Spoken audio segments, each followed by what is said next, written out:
Okay, hi Jace, my name's Adam. Obviously I've met you already. Yep.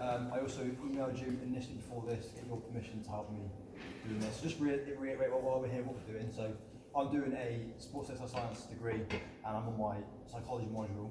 Yep. And essentially what I've got to do is an interview to try and look at your sort of mental barriers, to try and make you a better athlete, as it were, and see if we can help you towards that sort of end goal. Okay. Yep. Just for the camera's purpose, obviously I've given you a consent form beforehand to fill out. You've already filled that out, yes? Yeah, happy with You're that. happy to continue with the interview and all I'm that? indeed, yeah. Okay, obviously you have every right to back out of this now, during the interview, after the interview, and at any stage later on. We've gone through all that sort of stuff, so you know you're aware of what you're entitled to as part of this this criteria. And you're still happy to carry on? I'm happy to carry on, yeah. Good, okay. Obviously this whole thing will remain confidential, apart from in my learning environment at the uni and between me and my colleagues, that's going to aid me in this degree as well. And that's all part of your consent form as well. And obviously you've picked this beautiful area because you're a true trainer anyway. Yeah. Alright, so just background on sports psychology. So essentially, yeah, you're an athlete, okay. Physical aspects of your sport are great and they're going to help you towards that. But it's also an overlooked sort of area of a mental capacity that's also a part that's going to try and help you break down barriers and mental strengths, mental weaknesses, and see if we can look into that to try and improve your performance overall. So the way the interview will work is that I've got a set number of questions that you've already had a look at beforehand, just to let you have a little think about what you're going to say, and I'll try and dive into that as we go through as well. We're going to go through the athlete history, so your history in your sport, your family life, relation to your sport as well, your general health, and the sport itself, and that essentially will be it. Just feel free to ask any questions about the questions if you don't understand, and we'll see where we get to and what we can squeeze from the orange. Yeah.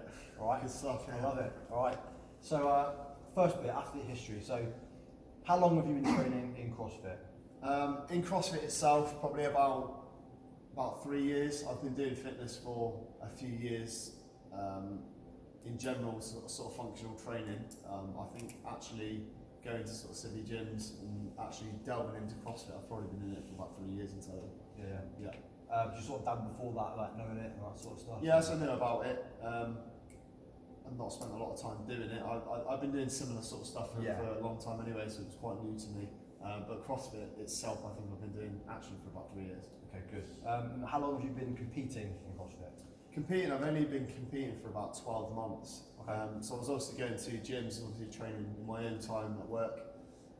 But actual getting into competitions, I think the first competition I did was about 12 months ago. Great. Enjoy it? Yeah, I did, yeah. Did you win? We did it as a team actually, and we did win it, yeah. So yeah. Okay, call it. Okay, so what initially attracted you to CrossFit overall? I think it was it was very similar to the style of training I was already doing, but just added a little bit more to it. Yeah. So I was already into sort of strength and conditioning anyway, and I think the sort of community base that CrossFit has, of course, just made it an easy transition to do from what I was already doing into CrossFit itself. Great. So what motivates you to compete and why? I think the general progression of the sport. So constantly learning a new skill or general improvement in myself is I think the thing that keeps me going day to day. Because it's so varied. Having learned a new skill every day, I find is quite rewarding. I think that keeps me doing it. Yeah, makes sense. Yeah. So which areas do you enjoy the most? I think I prefer the strength-based stuff, probably because it's a little bit easier for me. Yeah. The conditioning stuff is quite painful at times. I still enjoy it, but I think that's the bit that I don't say struggle with, but find the most difficult. So, yeah. Just elaborate on painful in what sort of sense? So, as in physically quite painful. Yeah. With the strength stuff, I've been quite big anyway from a young age, and I think the conditioning sort of piece is the one that really physically hurts me. Okay. So what do you dislike about CrossFit? What do I dislike about it? You need a lot of kit. I think is a big one. Having a lot of kit, because it has so many different variables, having the right kit, so changing between lifting shoes and training shoes can be a bit of a nightmare. But I think the kit and the expense can be a little bit painful sometimes. Okay. What's been your greatest achievement in CrossFit so far? Greatest achievement, I think, would be that competition. Done as a 4 was an army competition. We went up there, competed and performed really well as a guest team as well. So I think for that was a good achievement. I think not just for myself but as a team as well. I think it was decent. Did the army think you were going to win? They must have. Who knows? Yeah, they must have. So how did you get to your current level of fitness you are at now? So obviously being in the Marines, the fitness has been there since week 1, day 1. Since then I've always liked the strength conditioning. I've always been quite adamant on having a balanced fitness range, and I think CrossFit has sort of helped me with that. So I think it's just been a build up over many years to the point in which I'm at now. Great. So who influences you the most? I think people I work with influence me the most. I don't think I've got a role model as such, but I think just the training environment, the guys I work with, because a lot of them are quite CrossFit orientated, I think they help me. Maybe it's a little bit of a competitive edge. Knowing that they're doing well sort of inspires me to do a little bit better as well. So do you follow the same sort of program as them, or do you just sort of sometimes train together? So sometimes we'll train together, sometimes guys will do their own individual program, and most of it will be by myself. So great. So I'm just going to go into your goals next. So in terms of what are your next goals in the sport, just think of short term, medium term and long term. So my sort of short term goals would be to start competing, I think, a little bit more often. Trying to get involved in more competitions. I think more because I enjoy it, not so much for the competitive aspect, but just because I want to get involved in a few more competitions. Medium term goal, I think, is just a general progression. So building my strength, building my conditioning, and just keeping that constant progression. And I think maybe long term, I don't think I've really set any long term goals as of yet. I think it's just going to be a natural progression and see where I end up, really. There's nothing that I see at the end that I massively want to achieve. It's just a constant. Take it a month or 2 at a time. Yeah, exactly that. So the next lot of questions are going to be like family orientated, right? Okay. So first one is, do you have family members that also participate in CrossFit? Yes, my wife started it a year ago, so she's signed up to a local gym, so she competes now. She's taking a bit of time out at the moment, but she's been competing. She's done a few competitions, but she also goes to the gym quite regularly, so she's involved. Does that sort of test your gym and home life with her? Not really. No, I think it's good for her to get out to the gym, especially in a family environment. To her to get out and to do stuff is quite good, and I think CrossFit sort of cares for that. Great. So do your loved ones support you in CrossFit then? Yeah, massively. I think it's mutual support from both me and my wife. So like you said, that community, and she's sort of part of that as well. Yeah, exactly. Yeah, it's a good social aspect for both of us. Do you participate in CrossFit with any loved ones? Not really, no. My wife and I train at different times due to work-life commitments. So we don't really train that often, but we definitely support each other. Yeah, definitely good. So obviously you don't train together, but is there any sort of rivalry between you? Overall? Not really. I think we're on very, very different levels. I think it's more of a coaching, mentoring sort of relationship rather than a I'm better than you. Even though there are some things that she probably does better than me, I don't think there's a rivalry. I think we can sort of like learn from each other. Do you think you've been influenced by a family member to participate in CrossFit at all? So like throughout your whole life or throughout your career? Or through family members, I don't think I've had a massive influence. I'm probably the only one that really does any fitness in my family. Maybe my wife a little bit, so she does it, but apart from that, there's not really much influence from my family. Okay, so on to your health. So just moving on now. So on a scale of 0 to 10, and a bit of a description on that as well. What do you think your current health condition is? I would say it's a 10. Yeah. Yeah, I'm as healthy as I can be at the moment. Fitness could always be better, but I think general health is pretty good at the moment. Yeah. Okay, good. Why do you think that is? Everything. So not too much body fat. No injury, as far as I'm aware of. Everything seems to be as it should be, as it needs to be, really. So speaking of injuries, have you ever been injured? I've had niggles, little bits and bobs. I had a small shoulder injury from a bench press a few months back. It was nothing sort of detrimental. I had problems with my wrist for a little while, but I stopped training on my wrist for a couple of months, and that seemed to disappear. I think it was just a repetitive strain. Is that because of like the motions? Yeah, I think it was just holding barbells and doing a lot of stuff on my wrists. How long were you injured for? So I would say it was recurring for probably about 2 or 3 months. It wasn't enough to stop me training, but then in the end I then rested it, and it sort of healed itself, and I've not really had problems with it since. How did that sort of make you feel as well? What, having an injury disappear? No. So how did it when you got Yeah, it was frustrating. Yeah, frustrating because you can't train everything that you want to train, and obviously it's quite wrist heavy.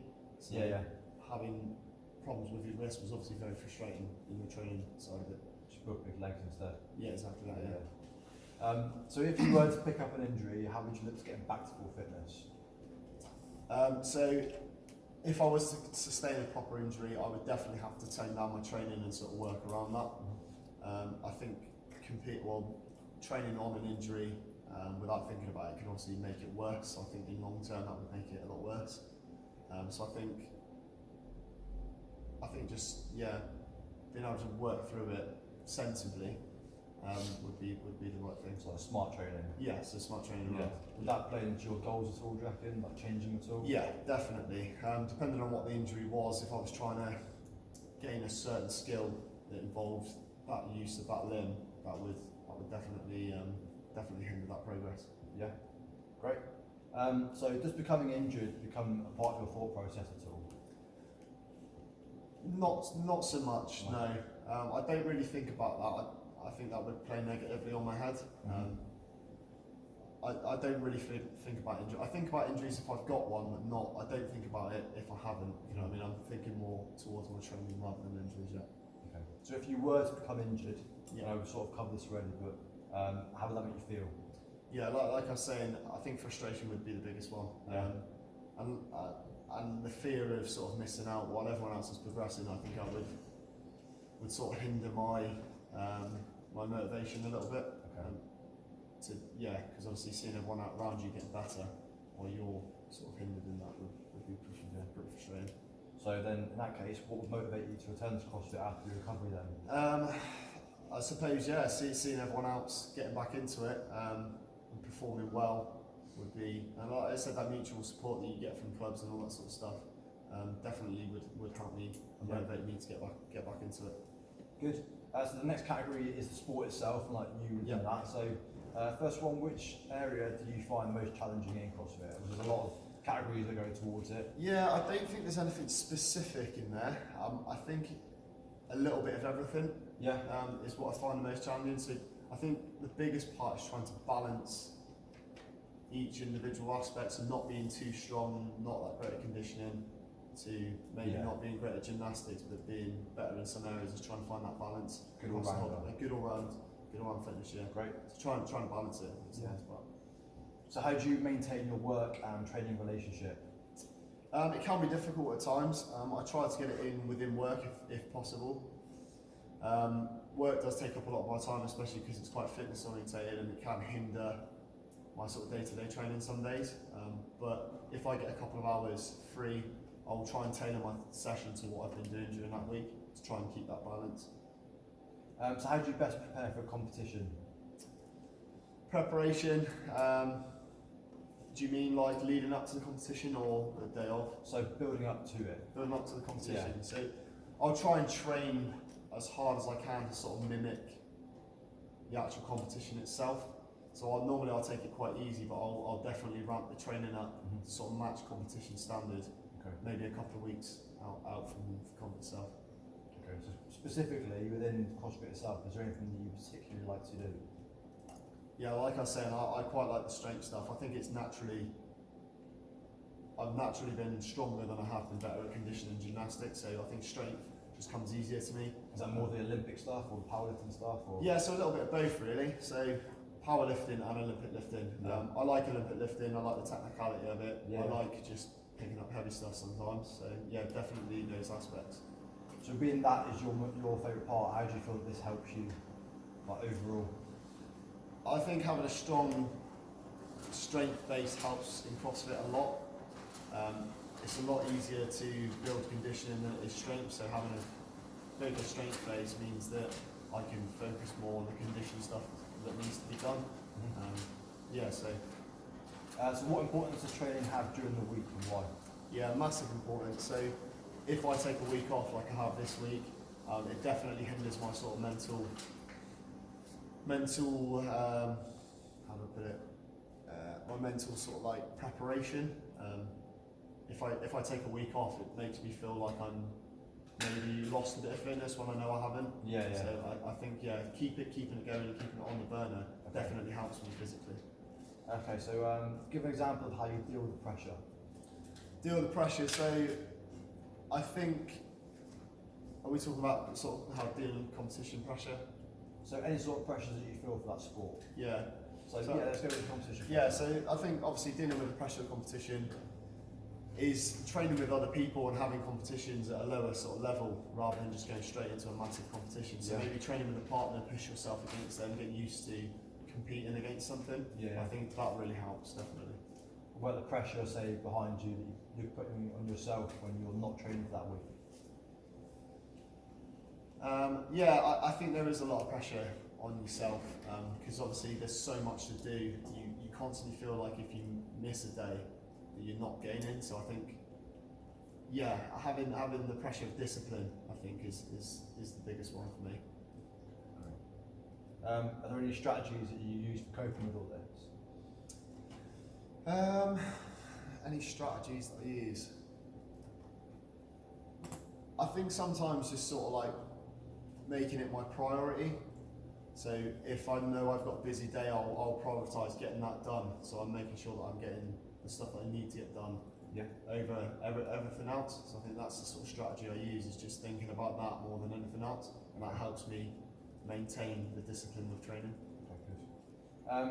So what are your thoughts like on sports psychology overall? Have you come across it? Are you sort of into it? Yeah, so I get why they do it. I don't know too much about it at the moment, but I think it understanding the sort of psychological barriers, especially being in the Marines, where they say it's a state of mind, you do have to have some sort of understanding of pushing into places that you find like uncomfortable. And I think in CrossFit you do find yourself in uncomfortable places sometimes.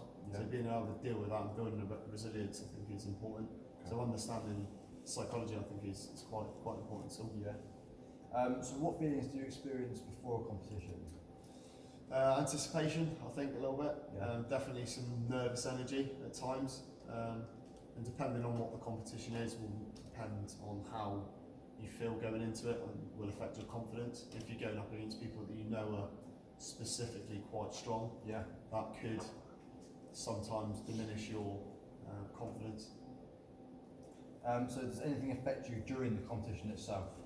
No, I think once it's go time, that's it then, you're in the zone. I think the build up to it can sometimes have a negative effect on your psychological barriers, but during the competition, once you're in there and doing it, it's good. So you arrive, you get the brief, you see the competition, you're in straight in. Do you have any way of dealing with any of these factors during the competition that you just mentioned? So like I was saying, during the competition, I don't think there's any sort of like factors that I'll think about. It's more just concentrate on what I'm doing, making sure I'm doing the right things at the right time, and having confidence in my own ability and what I can do and what I can't do. Yeah, like everyone's different, aren't they? Yeah, exactly that. Do you follow a specific training program? I do, I follow an online program that's set up day to day, and that will give me my sort of balanced programming throughout the years and it's periodised. So I do follow that one. Do you have a means of contact with your coach then? I don't know, because it's an internet program. Okay. It's basically disseminated to the world. and then you choose whether you want to follow it or not. Do you find it's helpful regardless? Yeah, definitely helpful. There's a lot of training videos. Yeah. Okay. It explains what the training program's all about, so it's all the information you need about it is So it has got automated stuff anyway that you can sort yeah, of so tap there is into. feedback, but Yeah. not from a coach, Okay. one-to-one. So, bit of off piece here, but so how do you view your coach, or how do you view the guy that, or the team that created this program? Yeah, so very credible. Yeah. I think they do a lot of programming for a lot of high-end athletes, and I think if it works for them, it must work for me, and it has shown progress since I've been on it. So you sort of got confidence in the system. Yeah, definitely. Yeah. So I know you can't speak to your coach, as it were. But maybe look at your peers and the guys around you, particularly when you're training with them. Are you able to receive like criticism from your coach or from any of them? So obviously, because I'm on that program, I have to sort of critique myself. I'll try and train with other people, because I think either training with other people or maybe go to a class where they'll have a coach or someone there, and I think that will help me with any sort of deficiencies. And definitely having someone there helps more than if I'm doing it myself. Yeah. Brilliant. Well, that comes to the last question then. Yeah. Just going to express my thanks to you for taking the time apart and No worries. do this for me. Just to remind you as well, obviously everything is confidential in this. I will give you a copy of the questionnaire and the recording and the assignment that I created at the end of this as well, so you've got all evidence of that. And I'll try and give you some decent feedback as well from what I've learned as well. Yeah. Have you got any questions? No. I can't ask that then. Thank you very much. Cheers, mate.